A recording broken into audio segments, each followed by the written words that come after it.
19,000 रुपए के लिए एक भाई को अपनी बहन की कब्र खोदनी पड़ी।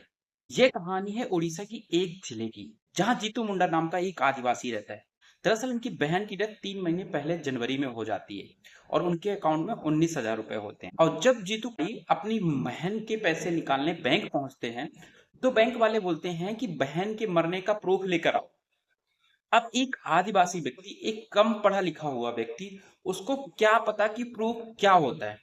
तो वह अपने 3 महीने पहले दफनाई हुई बहन की कब्र को खोदता है और उससे कंकाल को निकालता है और 3 किलोमीटर दूर पैदल कंधे में लाद कर उस कंकाल को लाकर बैंक में रख देता है, क्योंकि उसको पता नहीं होता कि मरने का प्रूफ क्या होता है।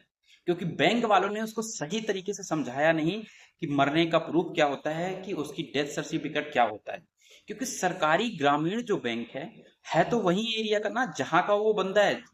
क्योंकि सरकारी ग्रामीण बैंक है वो उसी एरिया का है जिस एरिया का जीतू मुंडा है। तो वहां की लैंग्वेज, वहां की भाषा सब कुछ समझ में आती है।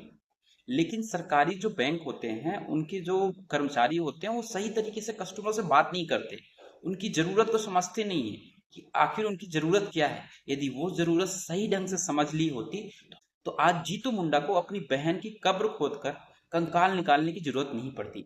सोचो वो भाई के ऊपर क्या बीती होगी जिसने 3 महीने पहले अपनी बहन को दफनाया होगा और आज 3 महीने बाद उसी दफनाई हुई कब्र को खोद कर उससे कंकाल निकाल कर लाना पड़ा, केवल 19,000 रुपए के लिए।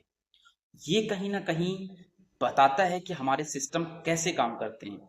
अब जो सरकारी कर्मचारी होते हैं उनको ऐसा लगता है कि ये हमारा काम ही नहीं, हमारे ऊपर जबरदस्ती ये चीजें थोपी जा रही है। वहीं आप देखो कि एक प्राइवेट बैंक का कर्मचारी कितनी तरह अपनी कस्टमर को गाइड करता है, उसको सरल से सरल लैंग्वेज में समझाता है जिससे उसको समझ में आए कि आखिर क्या है।